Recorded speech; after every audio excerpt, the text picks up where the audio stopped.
Hello, welcome.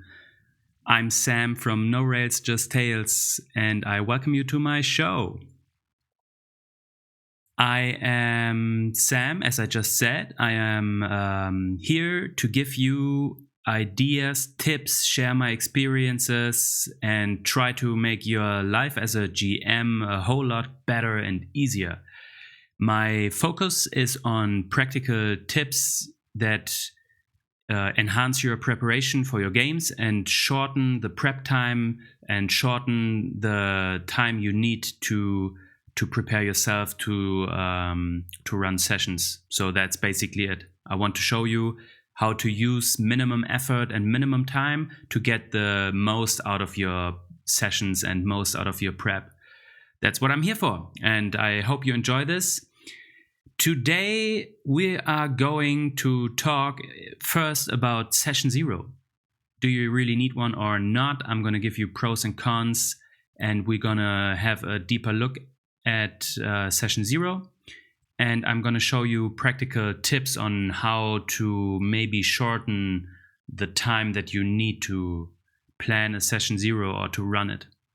And after that, we are going to create another adventure idea again. So this week we're gonna do another adventure idea, and I think next week we're gonna create something else, but I want to have a small bundle of adventure ideas for you. So this will be the 4th adventure idea that we're gonna do, and you can find them on my website or on my Patreon. Talking about Patreon, as you can see, I'm in a Wild West saloon today. This art comes from Chepeku. People who watch my video probably know about them already. They run a Patreon as well. They have a website where you can find all of their art. They create beautiful maps, and they create beautiful artwork like scenes that you can just take and throw into your games. They create really nice stuff, so I'm not sponsored by them. I just love their art, and since they give Patreons the chance to use their artwork in streams or games or whatever, I just wanted to use it since they just create beautiful art. Check them out. You find the here. This is the Patreon Chepeku scenes. They also have Chepeku maps. Just go check them out, or go check their website. You're going to find a link in the show notes as well. So, session 0. Do you really need a session 0? Or is it just a huge waste of time? Well, it does take time, but it might be worth it. And we're going to take a look at reasons why it might be worth to do so. So, breaking things down, I think there is exactly 3 kinds of session 0s. There's the one that you might think about when you hear session 0, the formal session 0, where you make where you meet up online, like digital or at the table. You meet up and you talk through all the things that might be important in a session 0. There might be an informal one. This is what usually happens when I play with friends. So we just have a chat about the most important things. And there might be a session 0 that's just text-based. And I'm going to talk about that a little bit more later as well.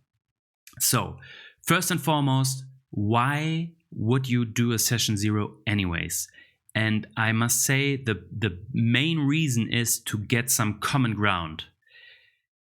It is especially needed or especially useful when you play with people that you don't know. For example, if I play with my friends, I play with them for a long time. I know what they like, I know what they want, I know what they don't want. So yeah, I might go more into the informal session 0 and just have a chit chat about what setting do you want, or in what direction is the campaign supposed to go. But if you play with players that you don't know, of course, it's really important to talk about theme and flavor of the campaign. Like what do you want to play? Talk about the pillars, combat, role playing, exploration. What do you want to focus on? Do you want a balance? You don't know the players, so you don't know their preferences. And if you want to guarantee a fun time for them, you should have a discussion about that. Safety tools, yes, very important, especially if you play with people you don't know. My friends, I know them, I might know trigger points for them, so I might not need to have a discussion about it up front. Also, they feel comfortable in the group where they know everyone to just say, I don't like this is too much for me, or I need to leave the room for a second, or whatever, you know. But if you have people that don't know each other and that then they don't know you, this becomes more difficult, and there might be a hesitance to talk about your needs and about your emotions. So doing this upfront guarantees that every person gets enough room to talk about this, and that you as the game master is aware of boundaries and limits and taboos. Boundaries, of course. I don't need to talk about that anymore. Expectations. Also the expectations relating to between player interactions. You can talk about that. There's not only information that's useful for you as the game master, but it's also information that's useful for other players as well. It's important to have this discussion so everybody can feel comfortable, you know? If there has been agreements up front, there is also easier ways of saying no to something than if you have to do it afterwards and you might feel insecure about it. And you, of course, and this is really important, this is something I really want to do with when I play with my friends as well, is talking about special situations. Like, what are we gonna do if one player is missing? Are we gonna skip the campaign and play something else? Or are we going to play anyways? Are we going to pretend this player doesn't exist? Or are we kind of like integrating him into the story anyways? So this is some stuff that's for me the base on what a good campaign can build up on, so the common ground. But of course, you can also talk about character ideas. And for a lot of people, all this stuff is not new. But you can listen to your players, especially if you have new players. They are unsure a lot of times about what they can and can't do. So you give them a chance to create a back and forth and talk about their character ideas. Is this good? Is this enough backstory? Is this too much backstory? Is this backstory weird? Is this concept of class and species okay, or is it not working out? You as a game master can give certain limitations.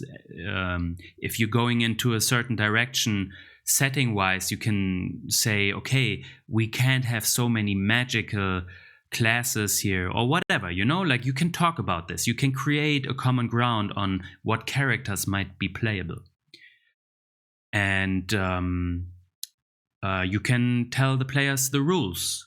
On which are you gonna play? Are you gonna play the core Dungeons and Dragons rules? Are you gonna play 2014 or are you gonna play 2024? Are you gonna use the old expansions like Xanazar's or Tasha's, or are you not gonna use them? Are you gonna use any homebrew rules? Are you open to that or not? You can discuss that with your players as well. And that's basically the essence of a session 0. And now you might think about when do you need this, and you can decide this yourself. I'm not a pro. I am pro session 0, but I'm not fighting for you to run a session 0. I just want to give you an idea of what this is and in which ways you might implement it. Only do it as much and as far as you need to, you know? So if I run with my friends, I usually only have chit-chats and then we'd figure things out at the table. But there had been arguments in between. How are we going to solve this? How are we going to solve that? And usually I make notes about this, and I try to remember to go through this in the next session 0. So actually, the next time I open up a campaign for my friends, I would run a session 0. I would definitely do it. A good way to get started into a session 0 is the text-based session 0. And I worked on a single-page PDF. I'm working on it right now because I had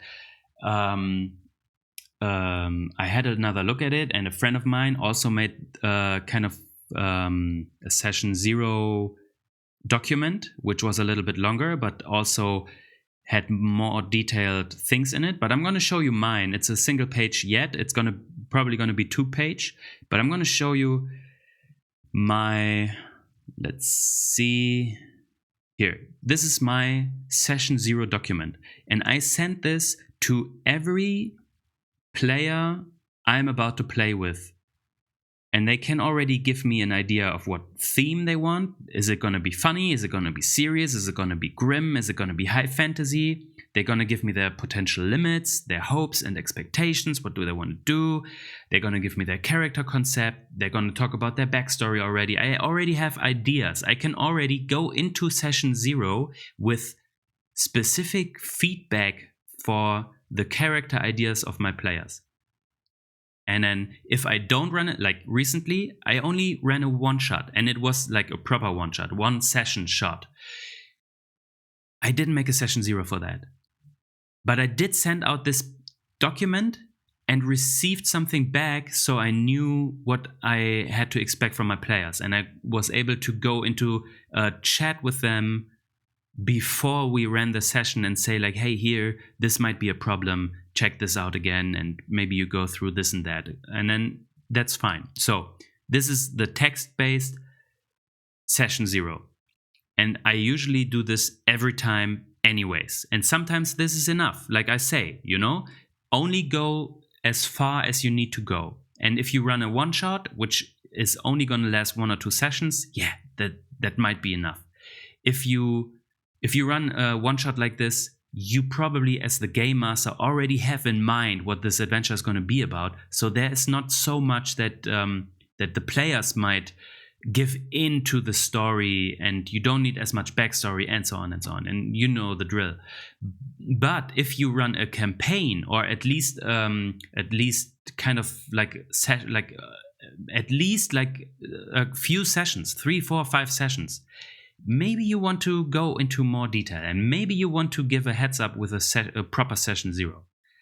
You can find this PDF on my website anyways. I'm going to put it up there for everybody to download it and use it. It's a fillable document, so you can just open it up in any PDF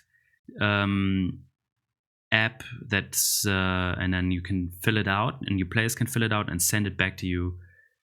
To make things really easy. And and here's the thing. Now I said a lot of positive things about session 0 and why you should do it. Of course, there's also drawbacks or questions that rise if you think about session 0s. So if you wonder if it's not a waste of time, because you can talk about things during game and figure them out. Yes, but this takes away your playtime. Every argument you settled before you actually start playing saves you time later on. So if you decide on a specific rule in a session 0, or how you want to handle a specific situation in session 0, if this situation comes up, you can always refer back to, yes, but we decided together that we want to do it like this, so let's do it like this now, and if you all don't like it anymore, let's talk about it after the session. But you have something that you can keep the game flowing. some people ask if especially new players might be overwhelmed by something like a session zero. And yeah, you have to develop a kind of a feeling for this, like you have to see, is this like completely new players? Yeah, maybe you don't want to run a proper session zero for them. Maybe you want to give them more stuff as given, pre-generated characters, a setting and an adventure they don't choose, but that you choose for them because you want to teach them and show them the game, and then you decide what you're doing because you know how you can show players the game best. And this, again, what I said before, you have to decide how far you take this. And in a lot of cases, the session zero is useful. But yeah, of course, you have to see if there's a good situation for a session zero in your case. And then some people ask if you cannot discuss the stuff that you discuss in a session zero in advance in text messages or emails. And yeah, of course, that's what I told you, right? You can make a text-based session zero, and maybe that's enough, but maybe not. You have to feel comfortable at the end. As the game master, you decide if you need more input from your players or not. And if you ask yourself if this is only for longer running campaigns, not necessarily. As I said before, if you run for a couple of sessions, if it's 4 or 5 sessions, it might be useful anyways. Maybe a little slimmer, but still you want to know the boundaries of your players. You still want to know their backstories, so you might throw something in that connects to their backstories. So yeah, not necessarily. I wouldn't do it for just a one shot that I run on a Saturday. But yeah. Safety tools. People wonder if safety tools are not a standard. And no, unfortunately not. So to be sure that players feel comfortable and be sure players feel seen, you should talk about safety tools before. There's so many different safety tools, and there's so many sessions that don't use safety tools that because of any reasons. You want to make sure that your players are aware of them and that your players know that they are able to use an X card, for example. So you want to make sure they feel comfortable, and you take away all boundaries that make them hesitate to say no at the table. And that's basically it. So, in my opinion, a session zero is one of the best ways to start a game, even with friends, but especially with players you don't know. And if you have any further questions, let me know in the comments. If you have any more insightful information or any opinions on session zeros, also let me know in the comments. I'm very intrigued to find out what you think about it. Having that finished now, we are going to go for the content corner, and we're going to create another adventure today. As you know, I am always trying to keep it simple. So I love my random tables. I said that every time. I restrict myself for now on the core rule books to just give you the chance to copy this without having to have a lot of additional content. I want you to know how easy it is and how few things you need.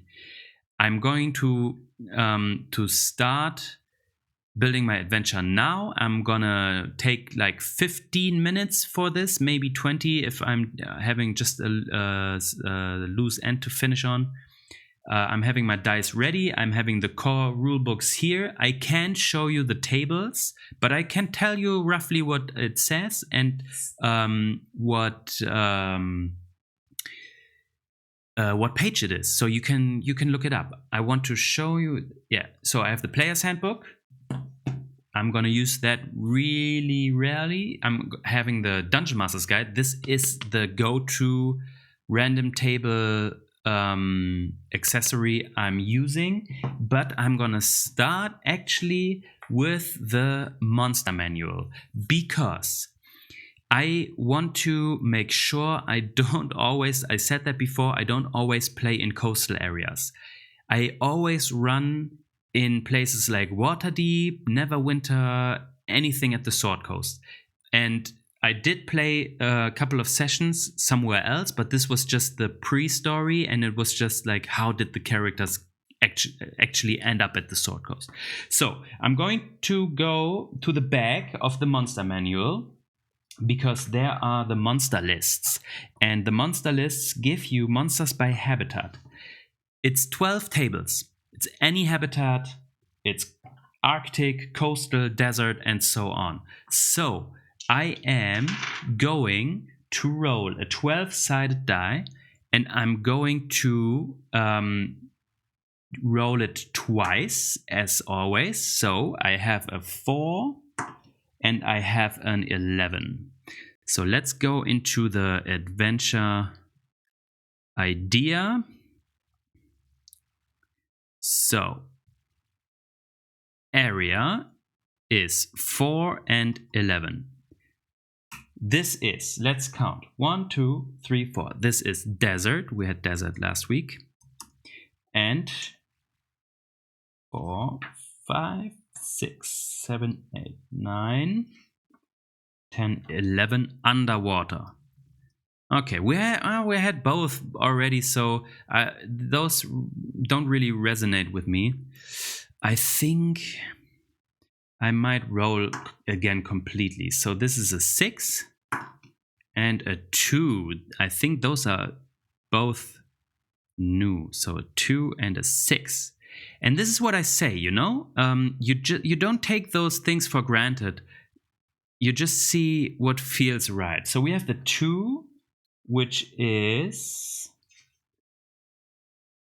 Arctic. Wow, I think I never played an Arctic scenario. 1, 2, 3, 4, 5, 6, and grassland.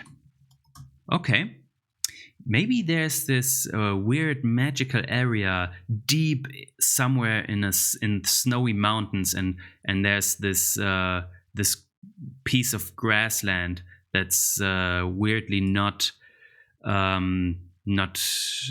snowy and something like this. But as you know, we're going to leave it like this for now, and we're going to continue with the Dungeon Master's Guide now.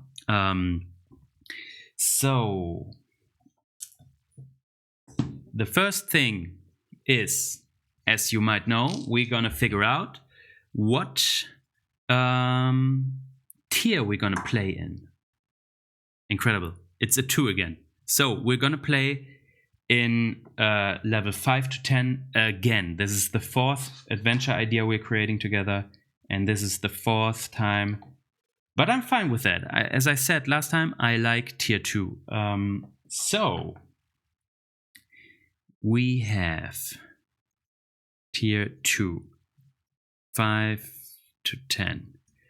And then we need the 20-sided die, and we're gonna roll it like 3 times to decide what might be the adventure about. We have a 19, we have another 19, and we have a 13. So 13 and 19. Let's check out. A villain seeks powerful magic in an ancient ruin.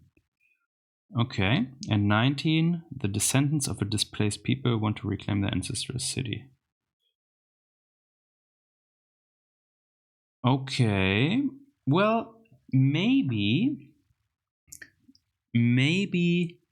we have some villain who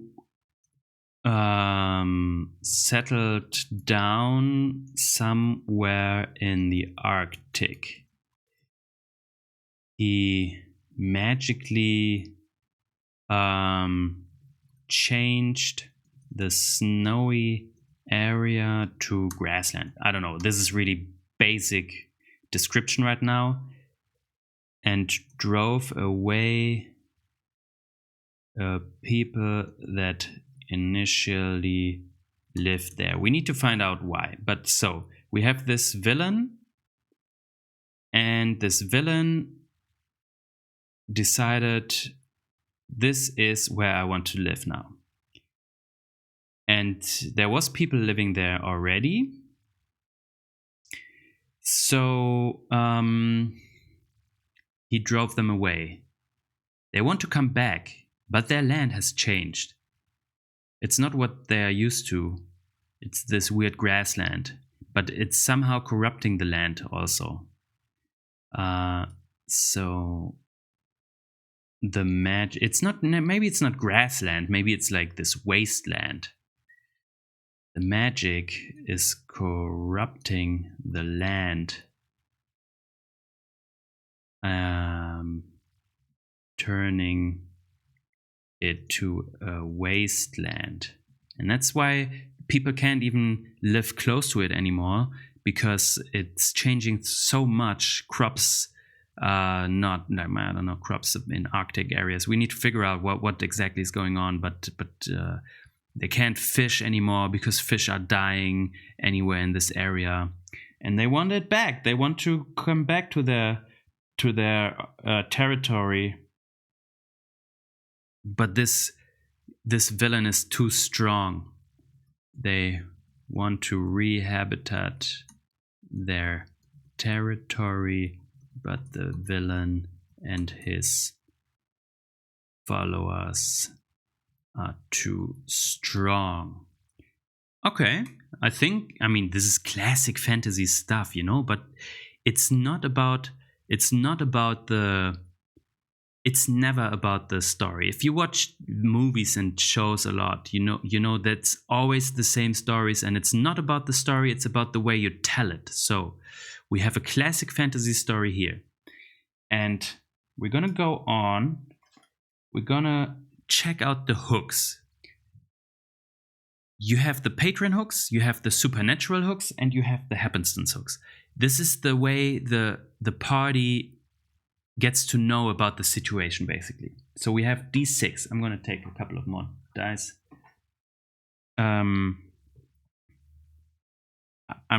So each table is a D6 table, and I'm going to roll 3D6, and I'm going to read on all of the tables, and I'm just going to see what feels right.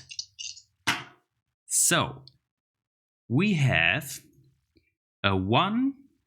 No, we have a 4, a 4, and a 5. So let's see. 4. Patron hooks. A wealthy patron who is aware of the adventurer's accomplishments writes to them. Okay. Yeah, I mean, pretty basic, but this might work. We have another 4. Flames, clouds, smoke, or huge flocks of birds take distinct shapes that portend the adventure situation. Yeah, I think this actually might work, since the area is has changed so much, and there's magic involved. So maybe it's like this invisible dome around this area, and when the party travels through this Arctic lands, it's they see birds suddenly like spreading and flying around kind of a circle in the air, something like this. I like this. I'm gonna write this down. So, hook.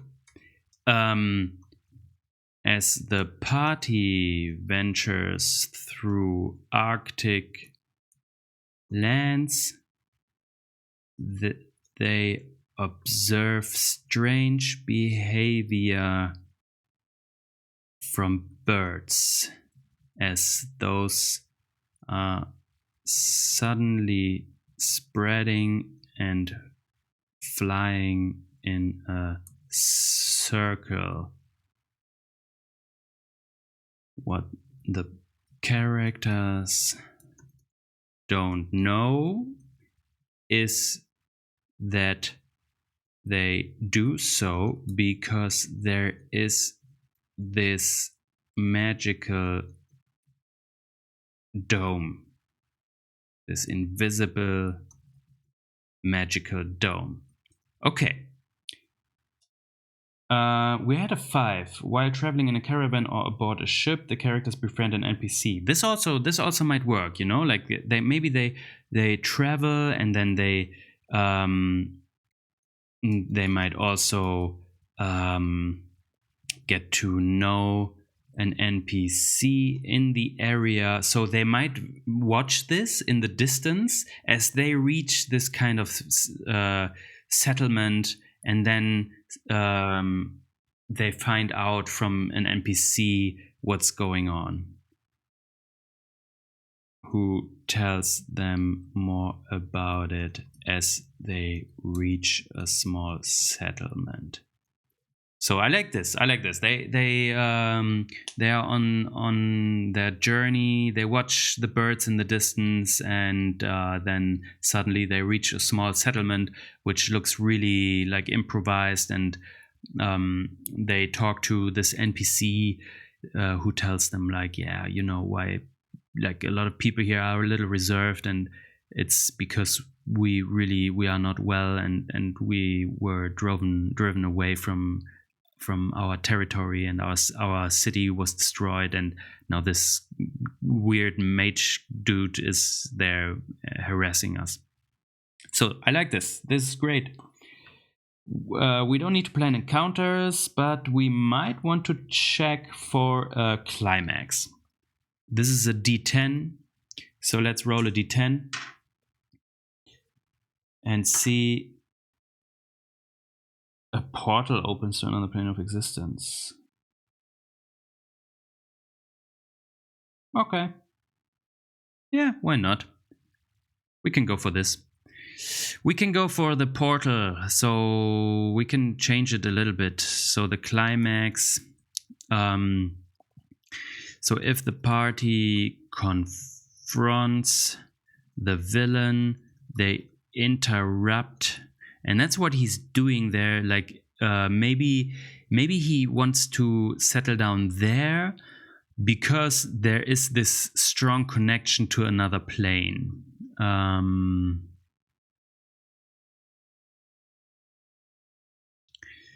The villain settles down in this specific location because it has a strong connection to another plane, and he wants to summon his deity, maybe.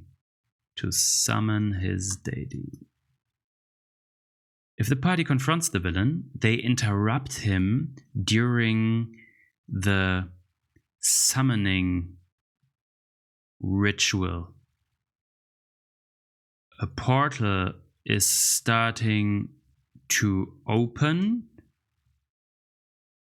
letting small creatures into their world.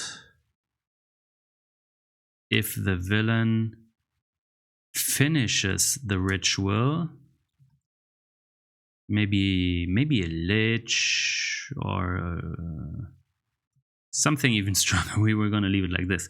If the villain finishes the ritual, something even stronger appears. This is pretty nice. I like this. I like that it's in this Arctic setting. So then we are through. We can check like this. There's the adventure connection table. It's another D6 again. So we can try this. It's a 3. Introduce clues suggesting that a villain or another NPC in this adventure is part of a larger group. So this is only necessary if you want to drop it into a running campaign. You need some kind of reason. Maybe your characters are already in this Arctic setting, in this Arctic area. Maybe not. If not, you need a reason for them to go there. And this might be the reason, you know, like they might, in the in the adventure they are in right now, they might have heard something. Maybe it doesn't have anything to do with this adventure, but maybe an artifact they need is hidden in those snowy mountains, or they need to talk to this and that person which lives in this and that city, but as they come to that city, it's destroyed and this villain is there, something like this. So this is a way you can connect this adventure to your ongoing campaign. But this adventure, you can just run it like this and drop it in. This took us 15 minutes now. We don't have any monsters, we don't have any encounters, we don't have any NPCs, but that's okay.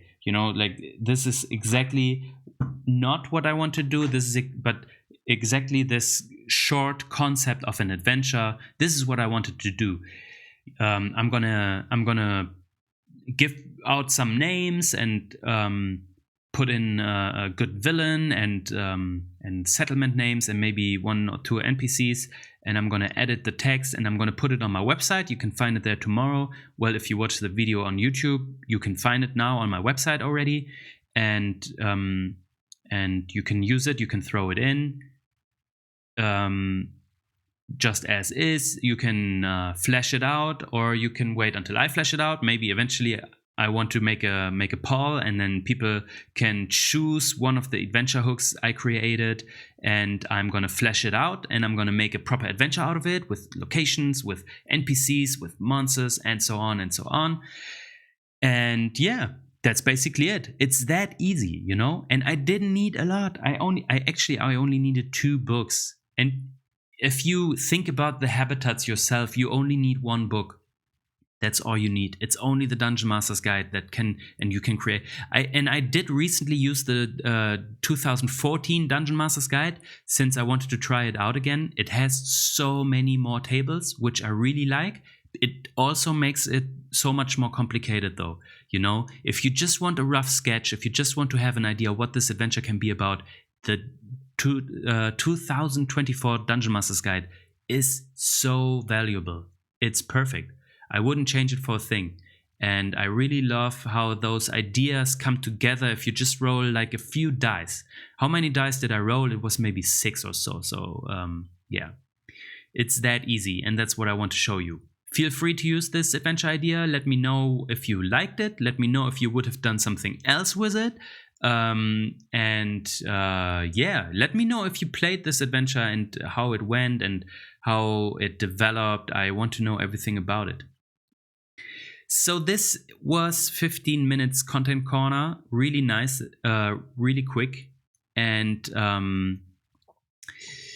yeah, let me finish for today. You will find in the show notes, you will find links to all my channels. You will find the link to my website. You can find all of my content that I create together with you here. You can find it on my website. You will find the link to my Patreon. It's completely free. So please follow me on my Patreon as well. I haven't set up any memberships that cost money yet. I'm planning to in the future, but not yet. So feel free to join me. And you will find links to all my channels, to my Discord. Come to my Discord. It's not busy right now, but I would be happy to have people there communicating with me. And you will find a link to JPEGU on Patreon as well. So, to all of you who watch this, thank you for watching. See you next time, hopefully, and have fun at the table.